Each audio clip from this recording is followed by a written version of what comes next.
Hello, this morning I was going to change the brakes on my 2006 Honda Pilot. The brakes and the drums need to be replaced on here. Just like anybody else in today's economy, I'm just trying to save a couple dollars doing it myself. Got to make sure that you do it correctly though. I am not by any means a mechanic, so I'll just show you how easy this is to do. Just simple tools. I do have a 2-ton jack, of course brakes, the new drums, simple brake cleaner, a drill bit with a 13/64 drill bit on there. I'll show you how to use that in just a minute, or why you need that. Everybody uses C-clamps in order to press the pistons. I actually just use a adjustable. Got a 3/4 inch wrench, or a 3/4 inch wrench, along with a 1/2 inch and a 14mm socket set. And that's pretty much all you need to do. So I'll take off the tire and show you what else I do from here. Okay, I have the car jacked up, I have the tire off. They put the tire underneath the car just in case it falls. You definitely don't want it to fall on you. You have these little bits on here, these little screws on here. If you go at those with a screwdriver or anything else, you're gonna have a hard time with it. Just those bolts are locked in there, they're never gonna come out. So what I always do is I just put my drill bit on there. And 13/64, the reason why I like that is once you get to that,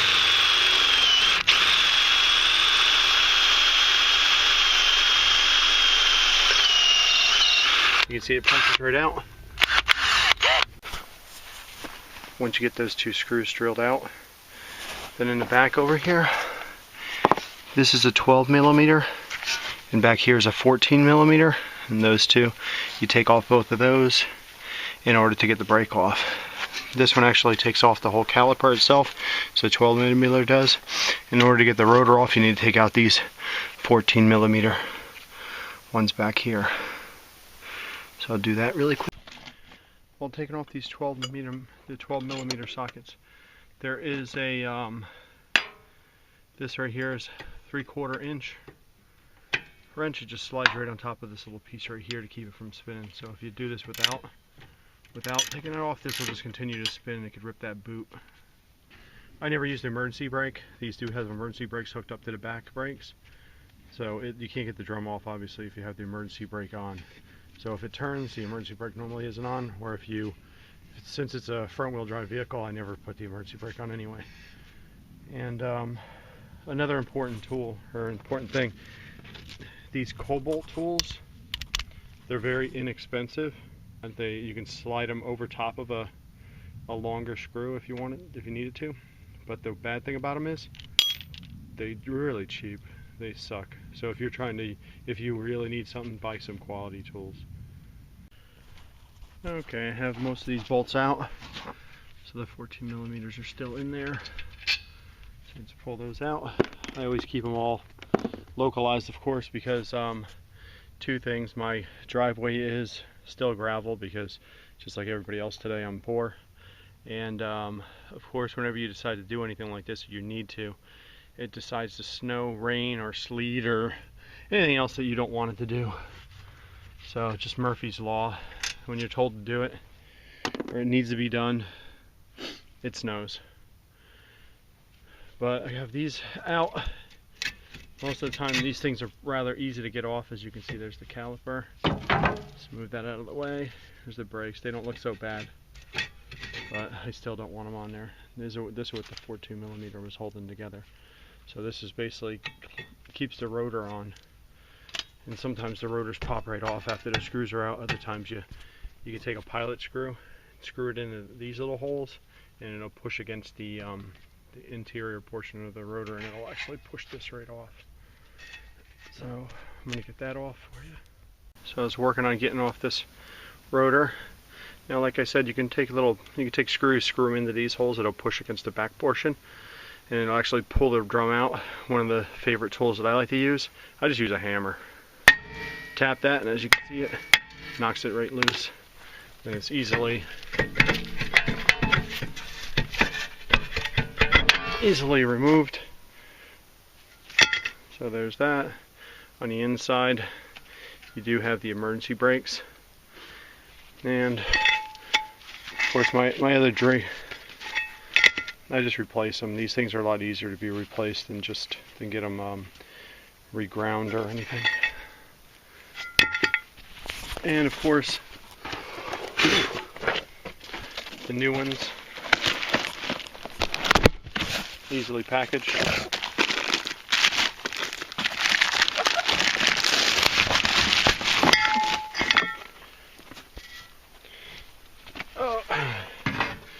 Now I just find out where they line with the old screws, where the screws were. They just pop right on, really easy. Now I got another place to sit down, so I don't have to sit in the snow. One of the lessons I learned a long time ago was pay attention to how these things go on. If you screw this up, it's just going to be aggravation and frustration. So when you take off the brakes, remember to put the right brake.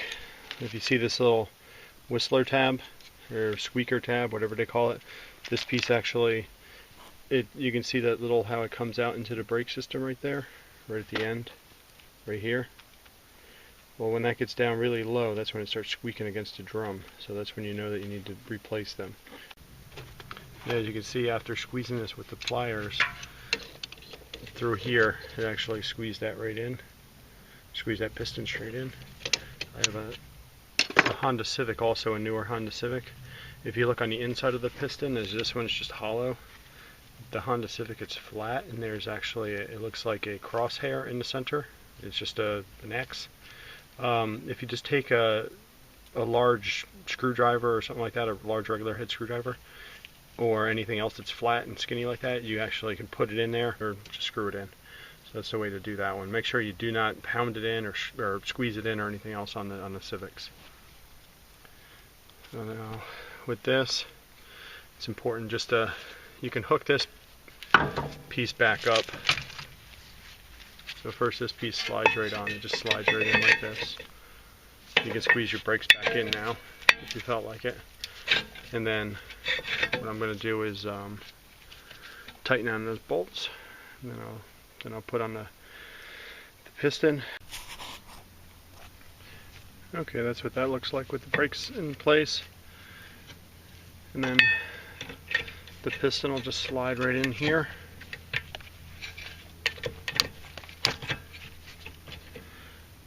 And then just have the 12mm bolts. Let's screw right in here. And then like I had before, the 3/4 inch wrench that I had to hold it. You still have to hold that so you don't twist that little boot.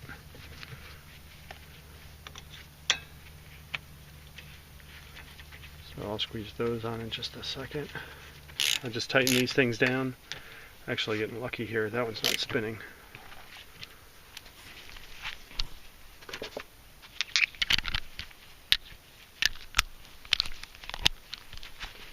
And of course the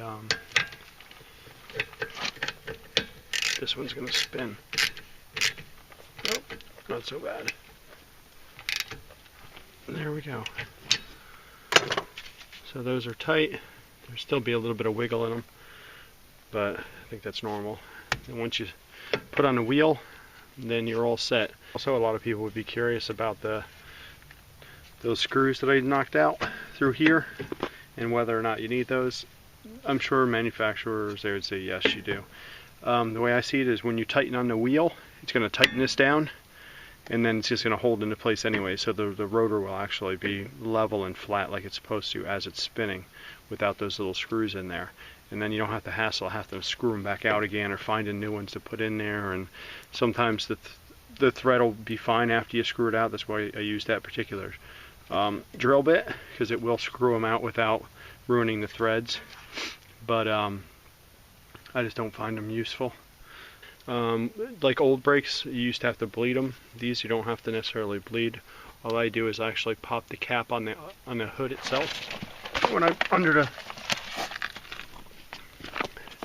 I always pop the hood, and then I actually unscrew the reservoir up here for the brakes, the brake reservoir for brake fluid. And then what that does is it just there's no back pressure, so when you squeeze against the caliper, there's no pressure on there. Just for interest's sake, I haven't taken anything apart on here yet, so I'm going to show you how quick this is.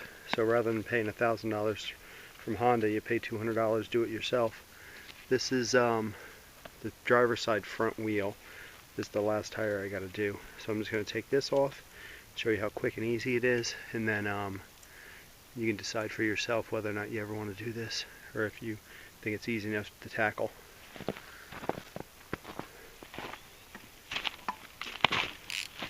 Again, this is a 12 millimeter. Just goes in the back here. Loosen these two bolts at the bottom to release the caliper.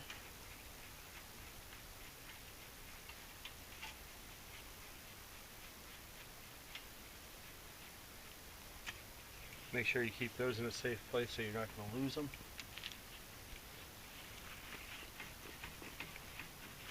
Pry this piece off. Comes off rather easily. Sometimes it's more difficult. Grab onto the piston with the wrench. You can squeeze it.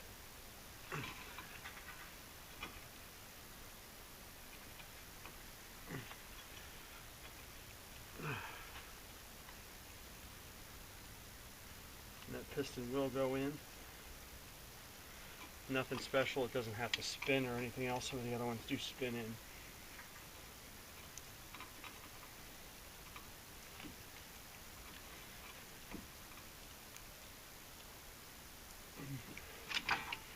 That piston is in. You have both brake pads. The rear one is always the one that has the little whistler on it. This little piece. Like I said before, this little tab right here. Once that reaches the actual rotor, it will squeak. Gives you that squeaking noise. You just take these out.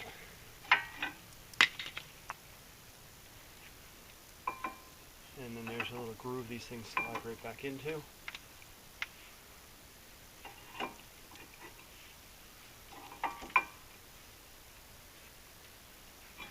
You just put this back on.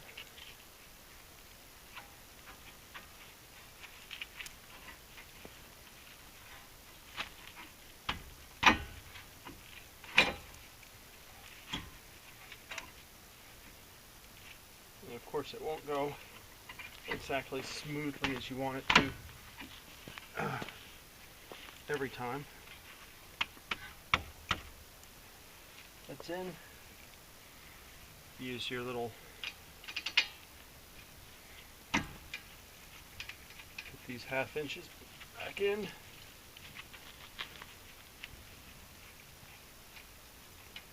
Not uncommon to miss the hole there, of course.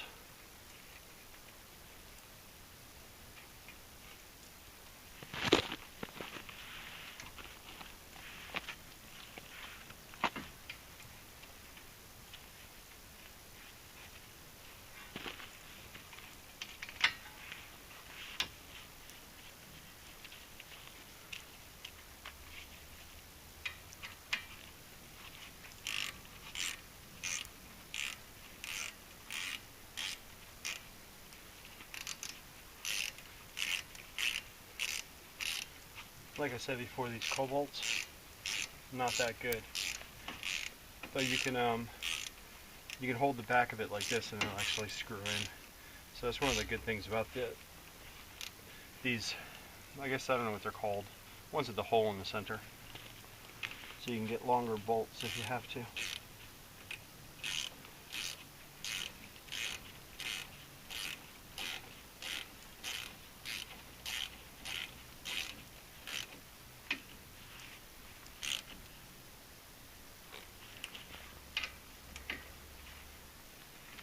Those are snug. It's not going anywhere. These brakes were not that bad, but bad enough I wanted to get them replaced.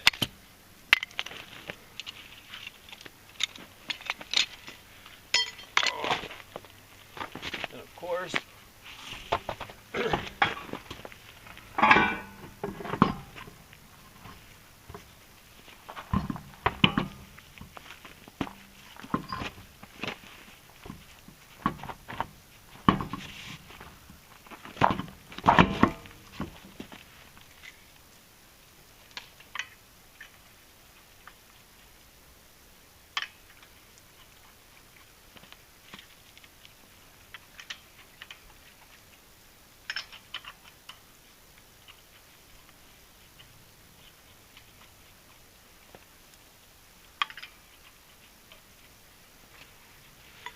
Simply tighten these back down, just tight enough in order to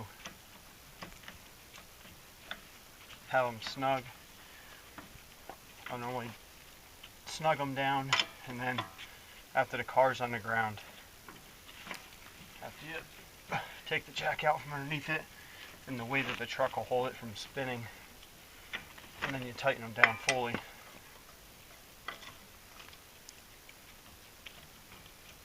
Again, this is the driver's side. All other four are finished. You can see it's really not a difficult job. Normal tools, it's quite simple.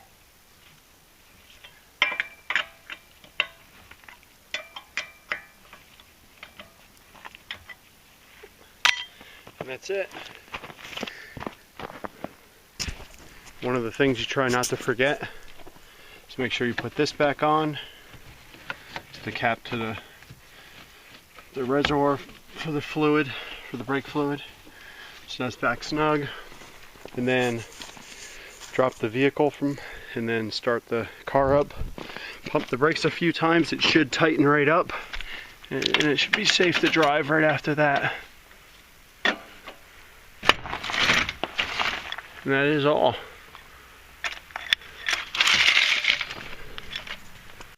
Just wanted to show one more thing just before I get off. If you, after you're done with your vehicle and you want to check your brakes just to make sure they're working, turn on the car. And then, of course, you got your brake pad. Just press on the brake pad. You'll see it'll go straight to the floor. I mean, obviously it's not going to go. After a couple presses, it's back to normal. And it's holding. Put in gear.